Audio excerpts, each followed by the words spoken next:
By today, wanted to discuss the economic issues with regards to cricket in Pakistan. What do you want to say with regards to that topic? As obviously the PSL is going on and the country is suffering as well from economic crisis. How do you see this? So there is initially a lot of skepticism. और तो अगर बात करते जाएं तो इसमें आपको what are the main factors which are contributing to the current economic crisis in Pakistan's cricket industry? Obviously, if you see the political changes, it also tends to impact our cricket. तो आपको क्या वजह क्या लग रही है कि ये factors contribute कर रहे हैं इस crisis में? So although I do not possess any technical knowledge of cricket, but और आप अगर बात करते जाएं इरफान भाई तो ये फाइनेंशियल स्टेबिलिटी जो कि पाकिस्तान क्रिकेट बोर्ड के अंदर भी आपको नजर आ रही है, कितनी मैनेजमेंट में भी तब्दीलियां हो रही हैं, इससे डोमेस्टिक क्रिकेट और प्लेयर डेवलपमेंट पे कितना इफेक्ट नजर आया? क्योंकि ऑब्वियसली टीम की परफॉर्मेंस अगर आप देखें तो it is we are number 8 in T20 जिसमें हम नंबर 1 कभी हुआ करते थे, तो आप क्या कहते हैं इस पे? so I would beg to differ with the fact that finances might be an impediment or obstacle in path of a better cricket. There are lots of discussion happening in sport, and Irfan Ulak bhai once again is with us today. How are you, Irfan bhai? I'm fine, thank you so much. And Irfan bhai, today wanted to discuss the economic issues with regards to cricket in Pakistan. What do you want to say with regards to that topic? As obviously the PSL is going on and the country is suffering as well from economic crisis. How do you see this? So there is initially a lot of skepticism, Akib, with regards to the fact that if a country is suffering through economic turbulences or there are financial concerns that are hovering upon the horizon of a country, then it seldom should allow itself to entertain. But I would beg to differ from it because the fact that there are some surface structures and there are some implicit structures that we don't know about. You know, when there is economic concern, what happens is that there accumulates the rage in it. लोगों के अंदर गुस्सा और frustration भरती है and that has to go out of something. For instance, हम एक library में बैठे हैं, यहाँ अगर हबस होगी, what is the opportune thing कि कहाँ से वो निकलेगी? आज तो बारिश भी हो रही है बल्कि जी बिल्कुल, आज बड़ा अच्छा मौसम है। मुझे बताएं वो कहाँ से निकलेगी हबस? विंडो से। So अगर आप विंडो नहीं प्रोवाइड करेंगे तो it might blast into cinders. So you need to leave some doors ajar for that frustration to go out. That's why historically आपको पता है कि ओलंपिक्स 2 या 4 बार हिस्ट्री के अंदर सिर्फ रुके हैं। हालांकि Olympics games are symptomatic and emblematic of each and every country, and every country sends their delegates to it. So what is the reason that regardless of how economically, politically or socially or even religiously concerning the circumstances were, Olympics हमेशा चलती रही? It means कि sports, especially cricket, works as a sociological and psychological vent for society to calm itself down, to neutralize the pressures it has. तो मैं believe करता हूँ कि जब इकोनॉमिक क्राइसिस ज्यादा हो तो पीएसएल की एक नहीं 2 पीएसएल होने चाहिए साल में। और तो अगर बात करते जाएं तो इसमें आपको what are the main factors which are contributing to the current economic crisis in Pakistan's cricket industry? Obviously, if you see the political changes, it also tends to impact our cricket. तो आपको क्या वजह क्या लग रही है कि ये factors contribute कर रहे हैं इस crisis में? So although I do not possess any technical knowledge of cricket, but I certainly can tell you the institutional causes of economic breakdown in the Pakistan Cricket Board. The reason is that cricket is like mass communication. It is like media industry that fuels upon the legitimacy of the people. The TRP that you say. If people provide validation to it, अगर कोई लोग channel नहीं देखेंगे तो उसका क्या impact होगा? वो चैनल की TRP कम होगी, वो it would break down because advertisement would go away. Similarly, Pakistan is our nation. हम 24 करोड़ तो कहते हैं, but in comparison हम क्योंकि इंडिया के साथ कंपेयर करते हैं अक्सर, the legitimacy for cricket in itself is quite low with regards to financial appeasement. वैसे cricket is one of the favorite game of this country, one of the favorites game of this country. But I believe कि वहाँ पे financial breakdown है थोड़ा सा। आपको सिर्फ solely private investor invest कर रहा है, state is incapable of doing that. So when state is incapable, when the state sleeps, the citizens cannot, right? तो state is financially sleeping with regards to cricket because आपको पता है हालात खराब हैं, बेर मिनिमम ऑपरेशंस को चलाने के लिए मुल्क को चलाया जा रहा है। But with the passage of time I believe कि ये इकोनॉमिक क्राइसिस भी एडजस्ट हो जाएंगे अगर आपकी पर कैपिटा वर्थ और इनकम डेवलप होगी, जो कि अल्टीमेटली कंट्रीब्यूट करती है because cricket is of Pakistan, right? तो Pakistan flourishes so with the cricket. और आप अगर बात करते जाएं इरफान भाई तो ये फाइनेंशियल स्टेबिलिटी जो कि पाकिस्तान क्रिकेट बोर्ड के अंदर भी आपको नजर आ रही है, कितनी मैनेजमेंट में भी तब्दीलियां हो रही हैं, इससे डोमेस्टिक क्रिकेट और प्लेयर डेवलपमेंट पे कितना इफेक्ट नजर आया? क्योंकि ऑब्वियसली टीम की परफॉर्मेंस अगर आप देखें तो it is we are number 8 in T20 जिसमें हम नंबर 1 कभी हुआ करते थे, तो आप क्या कहते हैं इस पे? So I would beg to differ with the fact that finances might be an impediment or obstacle in path of a better cricket, because we have seen nations develop the cricket. We ourselves we had one of the first class hockey players in this world, in the world, and that arised not out of the wombs of financial affluence, but through what? Through our agility, through our athleticism and nationalism that fueled that circumstances. Now मैं ये नहीं कह रहा कि अगर आपके hockey players के boot फटे हुए हैं, जैसे कि अक्सर आपको टेस्टिमोनियल्स मिले हैं, तो वो बहुत अच्छा खेल लेंगे सिर्फ नेशनलिज्म की बिना पे, because nationalism can seldom fill and satiate your stomach, it needs to develop itself. लेकिन फाइनेंसेस के साथ there is complacency in cricket itself. Complacently आप अनक्रिटिकली सेटिस्फाइड है when you are historically proud of your achievement. जैसे अभी आपने कहा कि वी वर नंबर 1 वंस. मैं इंडिया के क्रिकेट प्लेयर का देख रहा था, आपको पता है रोहित शर्मा आपके कैप्टन है, तो उन्होंने एक बड़ी बात की. उन्होंने कहा कि हमारे लिए चैंपियंस ट्रॉफी से पहले एक बस आई, इस पे लिखा हुआ था चैंपियंस. तो हमने कहा ये किसकी बस है? उन्होंने कहा आपकी. उन्होंने कहा हम चैंपियंस नहीं है. उन्होंने कहा आप पिछले साल चैंपियंस थे. तो उन्होंने कहा आप पिछले साल चैंपियंस थे, तो अब तो हम नहीं है ना, तो हम अब जब नए बन के आएंगे तब दोबारा हमारे लिए बस निकालिएगा. So this is a psychological mindset of making the arrogance में नहीं है, एरोगेंस में नहीं है. When you make yourself at a pedestal of obliviousness, आपको कुछ भी नहीं पता, मतलब यू अनलर्न योरसेल्फ. आप फील्ड में गए हैं, यू से योरसेल्फ कि जी मैंने कुछ भी नहीं हासिल किया. Now you achieve something, but if you capitalize upon the historical progress of yourself, you can barely move forward. And if only इस पे ही मैं एक और आपसे सवाल करना चाहूँगा कि in what ways has reduced sponsorship and also advertising revenue impacted Pakistan's international cricket and domestic cricket events? And obviously अगर आप even हमारे मीडिया इंडस्ट्री को भी देखें तो एडवर्टाइजिंग के ऊपर जो है वो बहुत ज़्यादा रिलाई करते हैं, and same thing is seen in the cricket industry as well. So how do you see, what is the impact of this basically?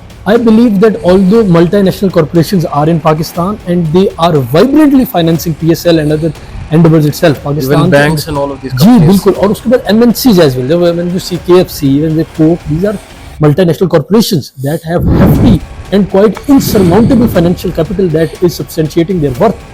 But one concern is there, is that the profit margins that are afforded to the grassroots players are not that much certain. And apart from that, आके भाई मैं आपको एक बहुत बड़ा इसके बारे में बताता हूँ. I believe that cricket players themselves, when they're guaranteed a permanence of contract, when you know that you will not be replaced, although contract में ऐसा नहीं होता, certainly आप player को replace कर सकते हैं, but most of the player retain themselves regardless of their physical competence. वो अपने आप को retain करते हैं.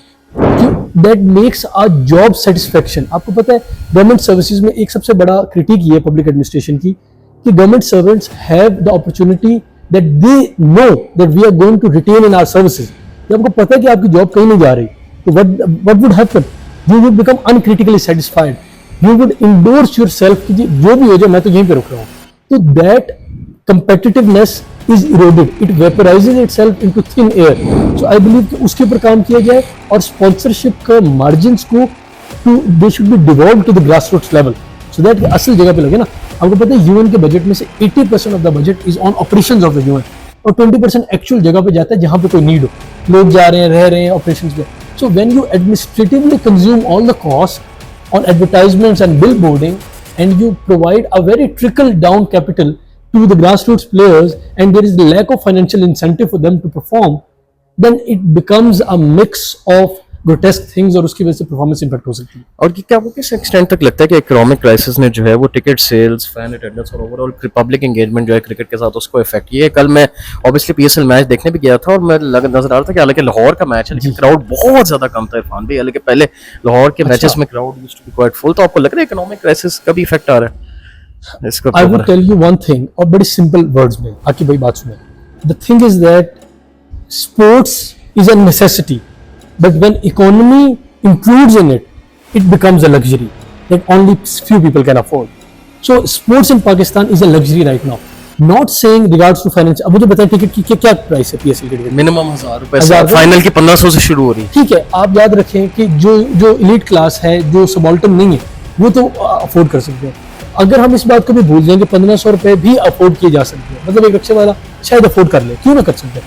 सवाल ये कि at the end of the day क्या उसको वो इमोशनल सेसिएशन है या उसके पास वो इमोशनल कुशन है कि वो सारे दिन के बाद थका हुआ है, उसको लगता है कि मैंने दिन में अपने लिए कोई थोड़ा सा बॉडी के लिए टाइम निकाला है कि मैं आप क्रिकेट देख सकता हूँ. I have talk to Uber drivers क्योंकि मैं खुद एक स्टूडेंट हूँ, तो मैं उबर पे सफर करता हूँ. मेरा भी काफी ट्रैवलिंग होती है. तो उबर ड्राइवर से हम पूछते हैं, वो कहते हैं once we used to spend like 4 or 5 hours a day, but now we have to burn our entire day in all this process in order to reap the bare minimum benefits. So when you have to harvest the operational cost of your own life, you are barely going to habituate yourself towards the sports. और उसके अलावा online आपको जो है वो क्या नाम है उस ऐप का जहाँ पे क्रिकेट लाइव देख सकते हैं आप? क्रिकेट बस तो खैर स्कोरिंग एक ऐप भी टैपमेड है, Tapmad. So when you have the digital accessibility to it, so the digitalization, mass communication आपसे बेहतर कौन जान सकता है? So that digitalization reduces the empirical or practical presence of the people. अब लोग कहते हैं कि हम कैफे में बैठ के मैच देखें, स्टेडियम क्यों जाएं? This is and secondly आप फिर खाना भी खा लें, आप मुझे मैच सच देखें. बताएं, मुझे सच बताएं, स्टेडियम में आपको नजर आता है सब कुछ अच्छी तरह? नहीं अब आता. वैसे कंपैरेटिवली बेहतर हो गया व्यूइंग, लेकिन ऑब्वियसली वो एक एग्जॉशन होती है. अगर आप एग्जॉशन हैं तो आपको साफ नहीं नहीं नहीं नहीं और आपको कैसे एक्सप्रेशन देख सकते हैं प्लेयर नहीं, का, लेकिन उस पे टीवी दिखाई दे रहा है ना. So you choose convenience over empiricism कि प्रैक्टिकली देखने से अच्छा मैं ऐसा करूंगा. सो व्हेन यू यहाँ पे तीन factor, economic factors, inability to come, geospatial factor कि आप सारा दिन के थके हुए हैं, इकोलॉजिकल फैक्टर आपको पता है गर्मी बहुत ज्यादा है आजकल, और last factor digital factor. When these all amalgamate ultimately your presence is going to be reduced to thin rubber. ये बात है. लेकिन सॉरी टू से एंड पे आप कहेंगे कि अमेरिका से ज्यादा डिजिटलाइज कौन है, लेकिन उनके फुटबॉल स्टेडियम भरे हुए हैं. क्लाइमेट का इंपैक्ट है वहां पे, उनके पास स्पेस है, सारे दिन के बाद थके नहीं होते. आपको पता है कि उनके पास वो 9 to 5 कर रहे हैं. 9 to 5 and 9 to 5 with significant breaks. They are isolated pockets of hard work that they do. Otherwise, they have a lot of time free. हमारे पास ऐसा है, we spend all day, exhaust and abuse ourselves with a degree that we are nothing but an immortal creature at the end of the day.